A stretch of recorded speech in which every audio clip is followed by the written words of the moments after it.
ഇന്ന് ചിക്കൻ കറിയാണ് ഉണ്ടാക്കാൻ പോകുന്നത്. അപ്പോൾ ഇന്ന് അമ്മയാണ് ഉണ്ടാക്കണത്. ഇപ്പം ഇനി കടുകും നെയ്യും ഇത് ചിക്കൻ കറിക്കല്ല, ഇത് പരിപ്പിലാണ് കഴിക്കുന്നത്. ഈ പരിപ്പിൻ്റെ കൂടെ ഈ നെയ്യ് ഒഴിച്ച് താളിച്ചിട്ട് ആ പരിപ്പിൻ്റെ കൂടെ ഒഴിക്കും. അപ്പോൾ ചിക്കൻ കറി അടുപ്പിലിരിക്കുകയാണ്. ചിക്കൻ കറി. പിന്നെ ഇതാണ് തോരൻ, ക്യാബേജ് തോരൻ. ചിക്കൻ കറി ഇനി കുറച്ച് നേരം ആവും തോന്നുന്നു. എപ്പോൾ ആവുമെന്ന് പോയി മനുഷ്യർ വിശന്നിട്ട് ഇരിക്കുകയാണ് ഗൈസ്. ഇപ്പൊ ഗൈസ് നിനക്ക് ചോറ് തരും. ഇപ്പം ഉള്ളി തൊളിക്കുകയാണ് ചിക്കൻ കറിക്ക്.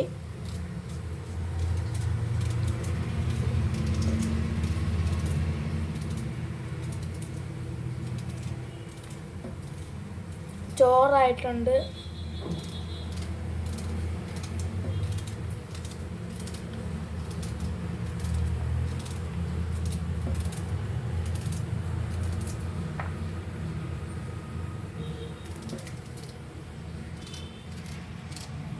ചിക്കൻ കറി ആയില്ല, ഉള്ളി അരിയുന്നതേ ഉള്ളൂ. ചിക്കൻ പെട്ടെന്നാവാൻ വേണ്ടിയിട്ട് ഒരു വിസിലടിക്കാൻ വേണ്ടി കുക്കറിൽ വെച്ചിട്ടുണ്ട്. ഒരു വിസിലാ? ഒരു വിസിലടിച്ച് വെച്ച് കഴിഞ്ഞാൽ അത് പെട്ടെന്ന് നമുക്ക് കറി കൂട്ടിയിട്ട് ഈ സവാള വഴന്നിട്ട് കറി അങ്ങ് കൂട്ടിയത് പെട്ടെന്ന് ചിക്കൻ വേവും. അപ്പോൾ ഇത് നല്ലപോലെ വന്നിട്ടുണ്ട്. ഇനി നമുക്ക് പരിപ്പാണ് എന്താണ് കറി? ചെറുപയർ കറി. എന്തോ ഒരു സാറാണ് അതായത് വെക്കാണ്. ഇപ്പോൾ ഒരു സാധനമല്ല.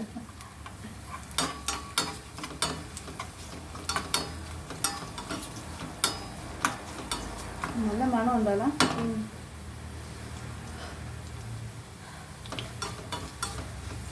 അത് നെയ്യ് ഒഴിച്ചിട്ടാണോ നല്ല മണം?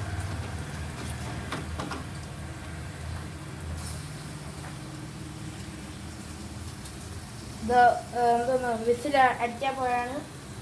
1 മിനിറ്റ് 5 സെക്കൻഡ്.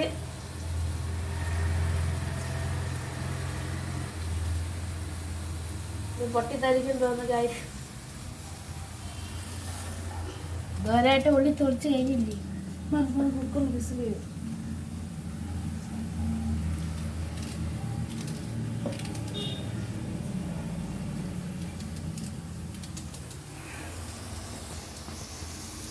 അമ്മ ഇത് കൊഞ്ചം ഇത്ര ഒന്ന് അടിക്കാണോ?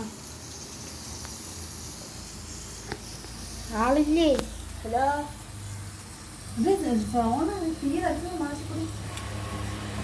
കുക്കർ ഇതായിട്ട് വരുന്നില്ലല്ലോ.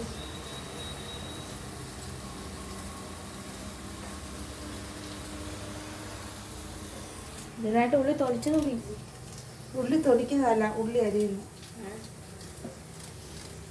ചോറ് അവിടെ എല്ലാം മറന്നടിച്ച് വീണതല്ല, അത് വാർത്തിട്ടിരിക്കുന്നത്.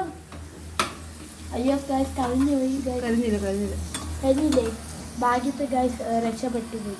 ഇനി ഇതിൽ പരിപ്പിലോട്ട് ഒഴിക്കാം. തിളക്കണം ഒഴിക്കാം ഗൈസ്.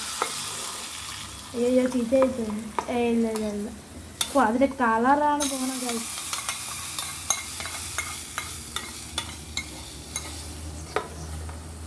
വേണ്ട നമ്മുടെ പരിപ്പ്.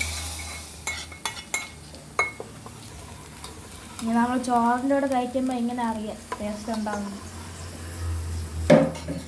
നല്ല മണമല്ലോ.